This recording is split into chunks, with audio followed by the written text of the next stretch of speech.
네, 오늘은 대강절입니다. 우리 개신교의 절기로 11월 30일을 기준으로 해서 가장 가까운 첫 주일을 대강절, 4주간 동안 지키는 절기입니다.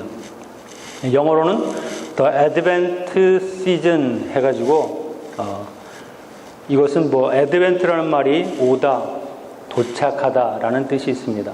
그래서 당시 로마 시대에는 그 황제의 방문을 His Advent라고 했습니다. 그런데 이것을 초대교인들은 그리스도가 이 땅의 주인이시고 그리스도가 이 땅의 황제이시기 때문에 예수 그리스도의 오심, 구세주의 오심으로 바꿔 부르게 되었습니다. 그래서 대강절의 의미하면 주님께서 2000년 전에 이 땅에 오심을 우리가 믿음으로 받아들이고 그리고 다시 오실 주님에 대한 소망을 갖는, 그래서 오심과 오실 것을 기대하는 그 사이에 우리가 살고 있다는 뜻이 이 대강절에 들어 있습니다. 이 대강절을 맞아서 오늘 말씀을 통해서 요셉과 마리아에게 임하신 예수 그리스도의 탄생을 살펴보고 그리고 우리의 삶에 비춰보고자 합니다. 우리가 12월 하면 생각나는 날이 있습니다. 아마 여러분들도 다 그날 하고 생각하실 것입니다. 바로 크리스마스입니다. 우리가 절기로 하면 성탄절, 예수 그리스도가 태어난 날입니다. 이때만 되면 아이들은 특히 기쁨이 넘치는 날입니다.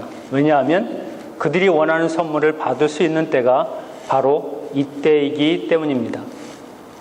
그래서 머리맡에 양말을 걸어두고, 그래서 큰 선물을 받고 싶은 사람은 큰 양말을, 그리고 원하는 사이즈를 걸어놓기도 합니다. 어떤 사람은 신었던 양말을 그대로 걸어놓는 경우도 있을 것입니다. 그래서 산타클로스가 와서 그들에게 원하는 선물을 주실 것이다라고 하는 기대감으로 잠을 청합니다. 그런데 그 부모들이 스스로 산타클로즈가 되어서 자녀가 원하는 선물을 미리 사두었다가 그 양말을 채우게 됩니다. 그래서 많은 부모들이 산타클로즈가 될 뿐만 아니라 바로 이러한 일들을 알고 난 후에도 산타클로즈의 역할을 계속해서 하게 되는 것을 보게 됩니다. 어른들에게도 이때가 되면 바쁩니다. 이때를 위해서 선물을 사고 또 자기가 좋아하는 이웃들, 자기가 은혜를 받은 그런 사람들에게 마음의 선물을 하기 위해서 분주히 돌아다니게 됩니다. 그래서 성탄절은 이 땅에 오신 예수 그리스도 때문에 믿는 자나 믿지 않는 자나 기쁘고 즐거운, 그리고 마음의 선물을 전하는 날임이 틀림이 없습니다. 오늘 본문에 소개되는 성탄절의 기원에 관한 이야기에는 예수님의 탄생에 대해서 이야기를 하고 있습니다. 누가복음 1장에서는 마리아에 대한 이야기로 이 예수님의 탄생을 이야기하지만 오늘 이 본문은 요셉에 대한 이야기를 가지고 예수님의 탄생을 이야기합니다. 그런데 예수님의 탄생이 오늘날 우리에게 기쁘고 즐거운 일이 되는 것과는 달리 여기 이 본문의 마리아와 요셉에게는 처음부터 기쁘지 않은 일이 되었습니다. 어떤 문제가 이들에게 발생했음을 우리가 볼 수 있습니다. 18절에 보니까 동거하기 전에 성령으로 잉태된 것이 나타났다라고 합니다. 두 사람이 약혼을 하고 이제 결혼을 앞두고 있습니다. 그런데 마리아에게 임신을 했다는 소식이 요셉에게 들려옵니다. 당시 사회에서 약혼이라고 하는 것은 결혼을 전제로 합니다. 그래서 약혼을 했다 그러면 이미 결혼한 사람과 똑같은 남편과 아내가 되는 것입니다. 서로 사는 것만 틀릴 뿐이지 이미 두 사람은 결혼한 부부와 똑같이 인정을 합니다. 그런데 여자가 이 혼인을 하고 나서 임신을 했다 하는 것은 간음죄와 동일한 이야기입니다. 이런 간음죄를 저지른 여인에게 처해지는 형벌은 죽음입니다. 우리가 창세기 38장에 보면 유다가 다말이 임신했다는 이야기를 듣는 장면이 나옵니다. 자기의 며느리가 남편이 없는데 임신을 했다는 이야기를 들었을 때 유다는 그 여인을 끌어내어 불살라 죽이라고 이야기를 합니다. 이처럼 처녀로 임신을 했다는 사실은 마리아에게 죽음을 당할 수 있다는 현실을 이야기하고 있는 것입니다. 하나님이 처녀 마리아에게 준비하신 선물이 바로 아이다, 임신하는 것이다. 이것은 그녀에게 가장 위험한 상태로 몰아갈 수 있는 사건입니다.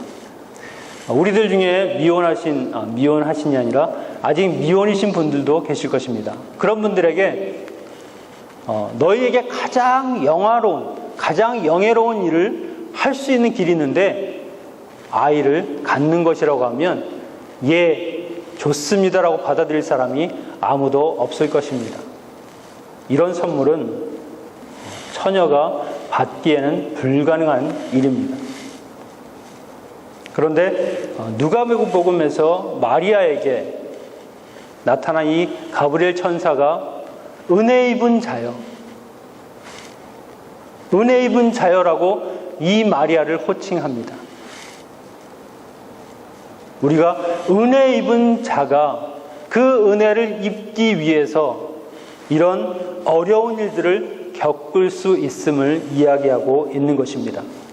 모든 사람에게 가장 복 있는 자로, 모든 사람에게 가장 추앙받는 여자로 나중에 인식되는 이 마리아가 이제는 은혜 있는 자라는 말을 듣긴 하지만 그에게 힘들고 어려운 시간이 기다리고 있음을 이야기하는 것입니다. 우리가 요셉의 경우를 보면 요셉의 경우에도 심각하기는 마찬가지입니다. 19절에 보니까 가만히 끊고자 하여 라는 구절이 있습니다. 이 말을 통해서 요셉이 얼마나 마음고생이 심했는지를 알 수 있습니다. 내가 결혼할 여자가 임신을 했다라는 소식을 들었을 때 이 소식은 그에게 청천벽력과 같은 하늘이 무너져 내리는 소식이었을 것입니다. 이제 결혼을 해서 아름다운 가정을 꾸민다고 하는 그의 기대가, 그의 소망이 다 무너져 내려버린 것입니다. 그 속이 얼마나 타 들어갔겠습니까? 만약에 요셉이 분노에 가득 차서 마리아를 공회에 알리게 되면 마리아는 처형을 당할 수밖에 없습니다. 그러나 의로운 요셉은 혼인을 파하는 것으로 이 일을 마무리 짓고자 하였습니다. 여러분, 하나님의 선물을 받는 이 사람들에게도 아픔과 죽음의 위험이 있습니다. 지난주 저희는 온 성도들이 함께 모여서 풍성한 감사절을 보냈습니다. 올 한 해 우리의 삶을 돌아보면서 하나님이 우리에게 주신 축복들, 우리에게 주신 선물들, 그런 것들을 되돌아보면서 하나님께 감사를 드렸습니다. 자녀를 축복하시고 우리의 가정을 축복하시고 우리의 비즈니스를 잘 인도해 주신 하나님께 감사했습니다. 그러나 어떤 분들은 선물은 무슨 선물? 1년 내내 힘만 들고 오히려 예상치 못한 일들을 만났다라고 이야기하는 분도 있으셨습니다. 그런데 혹시 이런 일로 감사하신 분들이 계십니까? 그 어려움이 하나님이 내게 주시고자 하는, 하나님이 내게 꼭 주어야만 하는 최고의 선물을 주기 위한 과정이라고 하면 여러분, 이 일을 어떻게 받아들이시겠습니까? 오늘 내가 만나는 상황들이 요셉과 마리아처럼 하나님이 내게 주시고자 하는 최고의 선물을 주시는 기회일 수 있습니다. 밀러라는 사람이 이런 말을 했습니다. 하나님 아버지는 그의 자녀들에게 더 좋은 것을 주시기 전까지는 그 어떤 것도 빼앗아 가지 않는다. 어떤 것을 빼앗아 갈 때는 하나님께서 분명히 그것보다 더 좋은 것을 주시기로 이미 계획하셨다는 말입니다. 하나님께서 이런 일들을 통해서 우리에게 최고의 선물을 주고자 하십니다. 이것이 때로는 감내하기 힘든 어려운 일일 수도 있고 혹은 인내해야만 하는 시간일 수도 있습니다. 그러나 하나님께서는 이런 일들을 통해서 역사하십니다. 누가복음 15장에 보면 한 아버지에게 두 아들이 있습니다. 그래서 둘째 아들이 자기의 분깃, 자기의 재산을 달라고 해서 멀리 가서 그 재산을 흥청망청 쓰는 이야기가 나옵니다. 여러분, 이 비유에서 하나님이 이 탕자에게 꼭 주셔야만 했던 선물이 있다면 어떤 것이겠습니까? 그가 하는 일마다 잘 풀려서 그런 생활을 계속하는 것이 그에게 형통한 것입니까? 아닐 것입니다. 이 탕자에게 가장 좋은 선물은 그가 완전히 망해서 그것에서 살기 힘들게 되고 그리고 돼지가 먹는 음식을 빼앗아 먹으며 사는 일입니다. 이런 과정을 겪을 때에 그는 영원한 하나님 아버지, 그가 떠났던 아버지의 품을 기억하게 될 것입니다. 그래서 그 품이 얼마나 좋은지, 아버지 집에서 일하는 그 하인들이 나보다 훨씬 좋은 생활을 하는 사람들이고, 그리고 아버지를 떠나 사는 삶이 오히려 아버지 집의 하인으로 일하는 것보다 더 못하다고 하는 것을 깨닫게 될 것입니다. 결국 그는 아버지의 품으로 돌아옵니다.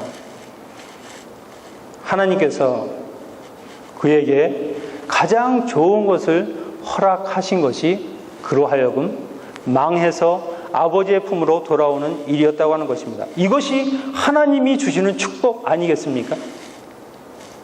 하나님 보시기에 가장 베스트한 일이 우리가 보기에 가장 월스트한 일일 수 있습니다. 우리가 보기에 아무 하찮지 않고 아무 무의미해 보이는 일들이 하나님 보시기에는 아주 중요하고 귀한 일일 수가 있다고 하는 것입니다. 우리가 겪는 힘든 시간들, 하나님 보시기에는 이것을 통해서 나에게 주시고자, 나에게 이루고자 하시는 그런 일들이 있습니다.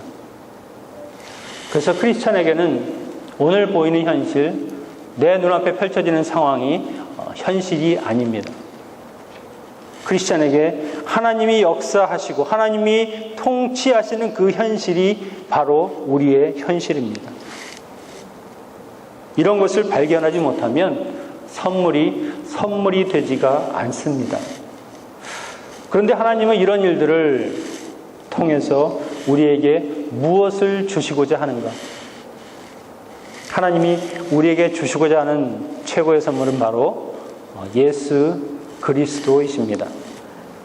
가장 좋은 것으로 준비하시는 그 하나님이 우리에게 주고자 하시는 것, 바로 예수 그리스도라는 것입니다. 왜 예수 그리스도가 최고의 선물인가?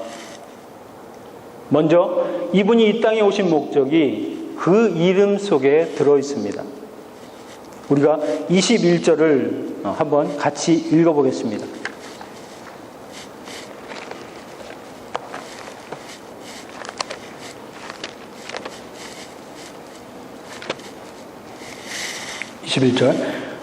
아들을 낳으리니 이름을 예수라 하라. 이는 그가 자기 백성을 자기 죄에서 구원할 자이심이니라 하니라.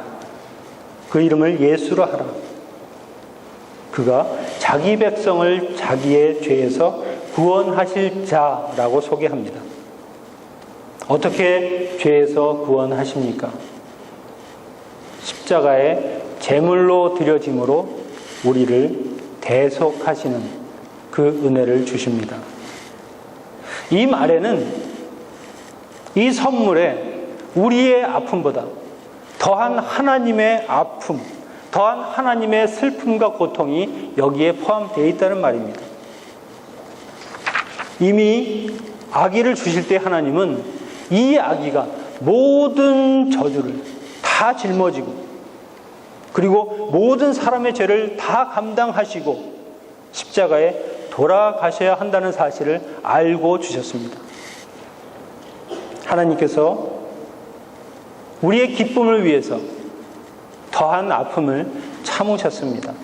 자신의 아들을 제물로 바쳐야만 하는 아브라함의 고통을 하나님은 온전히 감당하셨던 것입니다.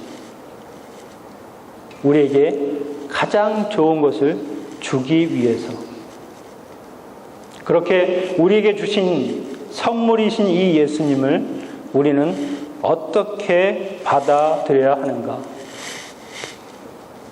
당시 유대인들은 메시아를 기다리고 있었습니다. 그들이 생각한 메시아는 다윗처럼, 다윗의 그 영광, 그 찬란했던 문화, 그리고 그 많은 영토들, 그런 것을 회복시키고 그 영광을 다시금 자기들에게 줄 수 있는 그런 메시아를 그들은 원했습니다. 그래서 그 힘으로 로마를 무너뜨리고 모든 민족에서 뛰어난 이스라엘 민족을 다시 세워줄 그 왕을 그들은 원했습니다. 그런데 하나님은 이 땅에 보내신 메시아, 그 메시아를 통해서 이루고자 하는 것이 자기의 죄를 해결하지 못하고 그 죄에 눌려서 고통받는 사람들, 그 죄로 인해서 다른 어떤 것도 하지 못하는 사람들을 구원하시기 위해서 이 메시아를 보냈다고 말씀하십니다. 이런 메시아를 유대인들은 별로 반가워하지 않습니다. 오히려 자기의 자리를 흔드는 분, 자기의 삶의 터전을 위태롭게 하는 위험인물로 예수님을 대적하게 됩니다. 이런 경우가 선물을 보냈는데 그 선물이 다시 반성돼서 오는 것과 똑같습니다. 여러분, 내가 나의 마음과 정성을 다해서 누군가에게 선물을 했습니다. 근데 그분이 그것을 다시 되돌려 보냈습니다. 얼마나 기쁘겠습니까? 그것에 대한 괴로움과 괘씸함은 이루 말할 수가 없을 것입니다. 바로 하나님께서 똑같은 이 선물을 너희들에게 정말 주고자 싶어서 줬는데 유대인들은 그것을 다시 하나님께 되돌려 보냈습니다. 우리는 이것을 원치 않습니다. 하나님, 다른 것을 주십시오. 오늘 우리가 생각하는 예수님은 어떤 모습입니까? 내 죄의 문제보다는 내 생활의 문제를 해결해 주시는 분으로 혹시 생각하지 않습니까? 내 삶에 간섭하는 예수 그리스도가 아니라 내가 하는 일을 도와주시는 분들을, 도와주시는 그 예수를 기다리고 계시지 않습니까? 만약에 그렇다고 하면 유대인과 우리가 어떤 차이가 있는 것입니까? 안타깝게도 그런 예수님을 하나님은 보낸 적도, 그리고 오신 적도 없습니다. 하나님이 가장 중요하게 생각하시는 일은 우리의 죄를 사하시는 것. 그래서 죄의 멍에를 지지 않고 구원받은 자로서 성화된 삶을 살아서 이제는 하나님과 함께 영원한 생명을 누리는 그런 성도 삼으시기를 원하고 계시는 것입니다.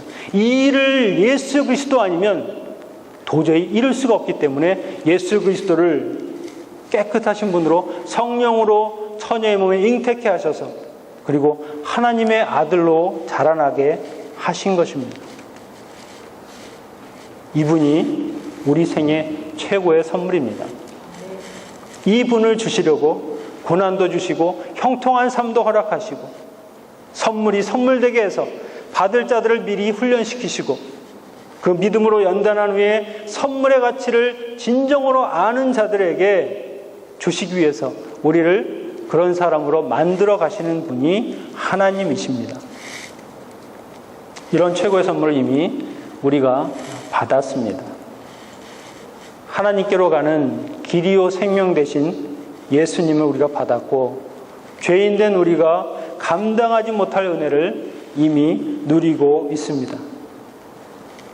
우리가 해결할 수 없는 죄의 문제를 자기의 아들을 통해서 친히 해결해 주셨습니다. 이제 더 무엇을 여러분 원하십니까?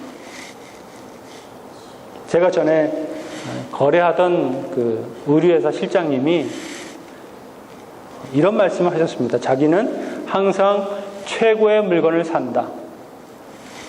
이 최고라는 것이 비싼 것도 있겠지만 자기는 최고의 물건을 늘 구입하려고 한다. 그래서 제가 남에게 과시하려고 하는 것이 아닌가 해서 그분에게 물었습니다. 왜 그렇게 하십니까? 그분이 말하기를 최고의 것을 내가 얻으면 그 아래 다른 것들은 돌아보지 않게 되고 다른 것들을 뭘 사야 될까 고민하지 않는다는 것입니다. 가장 좋은 것을 사니까 그 아래 다른 것은 보이지 않는다고 하는 것입니다. 우리에게 최고의 선물 예수 그리스도가 이미 주어졌습니다. 그렇다고 믿는다면 그 외에 다른 것들, 그 외에 다른 것에 대해서 욕심을 낼 일이 없다는 것입니다. 우리가 예수님을 만나면 그 어느 것에도 만족하지 못하고 예수님으로만 채워질 수 있는 자족한 삶을 살게 될 것입니다. 더 이상 감사할 조건이 없다라는 말을 우리가 할 수 없을 것입니다. 하나님의 최고의 선물 예수 그리스도 바로 그분입니다. 이분에 대한 다른 이름이 23절에 있습니다. 23절 한번 같이 읽겠습니다. 보라, 처녀가 잉태하여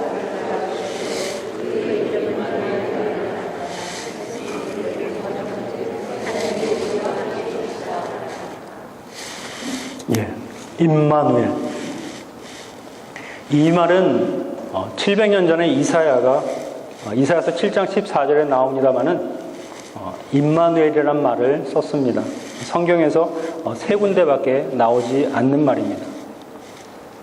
그가 예수님의 동정녀 탄생을 예언하면서 썼던 이 말의 뜻이 하나님이 우리와 함께 하신다는 것입니다. 하나님이 우리와 함께 하기 위해서 이 땅에 하나님의 아들을 보내셨다는 말입니다.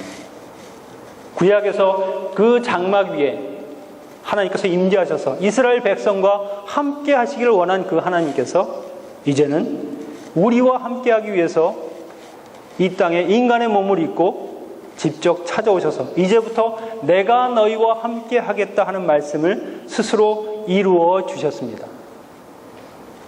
하나님은 우리와 함께하는 것을 너무너무 원하십니다. 우리와 함께하기 위해서 너무너무 간절하게 원하시는 모습을 우리가 많이 볼 수 있습니다. 우리가 아침에 레위기 말씀을 묵상합니다. 레위기에서 제사를 지내고 정결례를 하고 왜 하는 것입니까? 왜 죄의 문제를 레위기에서 그렇게 깊게 다루고 있겠습니까? 바로 하나님과 동행하는 사람으로 살아가는 길을 하나님께서 원하시기 때문입니다. 그들을 깨끗하게 하고 그들을 정한 것으로 만들고 모든 부정한 것을 제할 때만 그들이 정말 축복의 근원이 되고 복의 근원 되시는 하나님과 함께 할 수 있는 삶이 가능하기 때문에 그 일을 하나님께서 원하시는 것입니다. 이것에 대해서는 하나님께서 하나님의 열심으로 우리의 열정이나 우리의 것이 아니라 하나님의 열심으로 이것을 이루어 가십니다. 임마누엘, 하나님이 우리와 함께 하신다. 얼마나 힘이 되는 말씀입니까? 우리 사랑하시는 하나님께서 우리를 고아처럼 버려두지 아니하시고 친아버지가 되어서 내 안에서 나와 함께 살아가신다. 하나님께서 우리와 함께 하실 때 무엇이 두렵고 무엇이 문제가 되겠습니까? 우리가 예수님을 구주로 마음으로 받아들일 때 하나님께서 우리와 함께 하기 시작하시는 것입니다.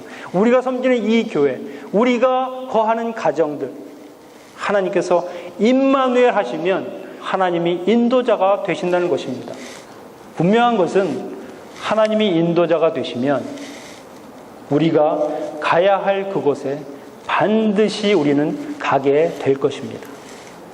이것은 우리의 열정이 아니고 바로 하나님의 열심, 임마누엘 하시고자 하시는 주님의 마음이 우리를 이렇게 만들고야 말 것입니다.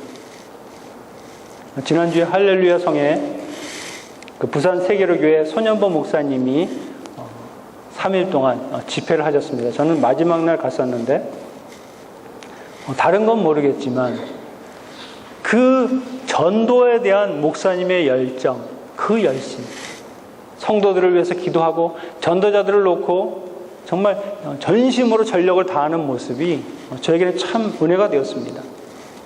바로 이런 목사님의 열정, 이 열심이 바로 그것을 뛰어넘는 하나님의 열심과 일치하니까 그 교회가 엄청난 부흥, 엄청난 전도의 일을 담당하는 것을 봅니다. 예수님의 탄생, 그것은 바로 임마누엘 하시는 하나님께서 이 세상에서 우리와 함께 하신다는 증거가 되는 일입니다. 이제 남은 문제는 바로 우리가 이런 선물을 어떻게 받아야 하는가 하는 일일 것입니다. 우리가 24절, 25절에 보면 요셉이 주의 분부대로 행하여 마리아를 데려와서 아들을 낳기까지 동침하지 않았다고 했습니다. 요셉이 하나님의 말씀에 순종하는 모습이 나옵니다. 임신한 여인을 자기의 아내로 받아들입니다. 하나님의 말씀 그대로 그가 순종합니다. 쉬운 일이 아니지만 그러나 하나님의 말씀을 따라 행하는 것을 보게 됩니다. 누가복음 1장 38절에서는 마리아가 주의 여종이오니 말씀대로 내게 이루어지이다 라고 순종합니다. 이 말은 처녀가 잉태한다는 그 사실, 내가 가장 복 있는 자로 이제 정말 하나님의 축복을 받을 자라는 그 말을 다 이해되고 받아들여져서가 아니라 내가 믿는 하나님이 하시는 일이기에 분명히 선하게 그 뜻대로 이루어 주신다고 하는 그 믿음이 있기 때문에 이해되지 않지만 아멘으로 받아들이는 것입니다. 우리가 이 이후에 일어나는 일들을 다 하나님이 계획하신 대로 선하게 만들어가는 것을 보게 됩니다. 하나님의 선물은 받아 누릴 그 자격은 순종하는 자에게만 허락되는 일입니다. 오늘 내게 주신 이 이해할 수 없는 상황들, 그러나 하나님이 주시고 하나님이 허락하신 일이라고 믿고 순종하며 받아들이며 이 시간들을 지나가는 그 사람은 분명히 하나님의 선물을 보게 될 것입니다. 그리고 하나님의 뜻을 이해하게 될 것입니다. 예수 그리스도가 얼마나 귀한 분인지, 그분을 만난 것이 얼마나 큰 행복인지, 그분을 나의 구주로 믿어 영원한 생명을 얻게 될 것입니다. 우리가 하나님이 주신 최고의 선물이 예수 그리스도라는 사실을 동의하십니까? 그러면 지금 내 상황에 대해서 이해되지 않더라도, 알 수 없을지라도 하나님을 신뢰함으로 순종하고 받아들이십시오. 그러면 이 일을 통해서 내 삶이 예수 그리스도를 내 안에 영접하게 되고 그분의 향기로 나의 삶이 가득 차고 나로 인해 임마누엘 하신 하나님의 사랑을 증거하는 자로 우리를 세워 주실 것입니다. 우리를 가장 복 있는 자로 분명히 만들어 주실 것입니다. 바로 요셉과 마리아가 그 증인입니다.